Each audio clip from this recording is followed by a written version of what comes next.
strongly believe in is, because you just said it right there, a lot of people are creatives now, right? You go on Instagram, everyone's an influencer, everyone has a story to tell.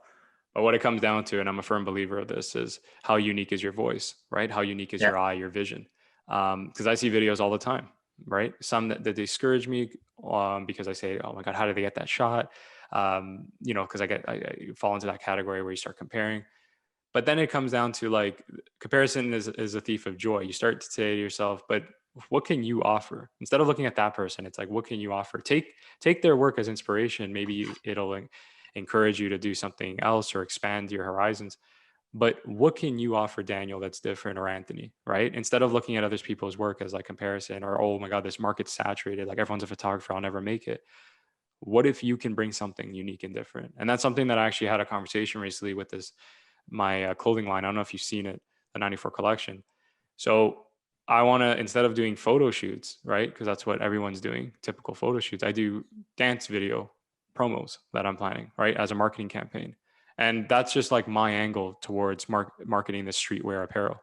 You know what I mean? Like to change it up, to give someone, because it helps me to express my passion for videography and filmmaking, right? It helps me utilize those skills, but at the same time, it helps me to ultimately market the brand, right? Market what I'm selling to people. So I think it's important to always come from a different angle. Do you agree? Yeah, absolutely. Like anyone can show off a portfolio, but once you kind of personalize it and give it some context for that specific individual, then yeah, I think like that makes all the difference. That's what I love about this business, man, is that, and I don't mean with condemnation, like I respect what everyone does, but I've always seen the arts as, like, Tarantino's a big fan of mine. And I always say to myself, like, what he does, only he can do. And there's a fascination for it because that's a unique talent. You know what I mean? Like he's a unique storyteller. Like these jobs, like marketing, right? Like everyone, if you think about it, obviously they can, they have to have the right knowledge and the education, the training for it. But at the end of the day, like what you create on YouTube, aside from your job, is only what Anthony can do, not even what I can do. You get what I mean? Mhm.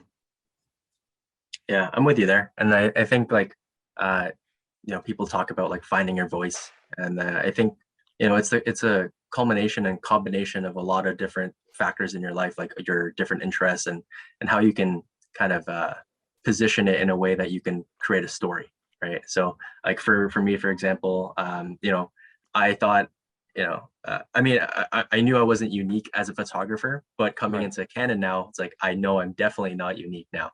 But I do have some like during the pandemic, I've kind of dabbled in some other interests as well. Like I do a lot of just for my active stuff, I do some biking, and then Nice. I'm interested in like the streetwear fashion and culture like that, and also a little bit of watches recently as well. So Nice. in every of those kind of interests, I adapt like my photography skills to be able to capture my interest in that. So it's a crossover of a lot of different things, and that's something that I want to reflect back onto my YouTube page at some point.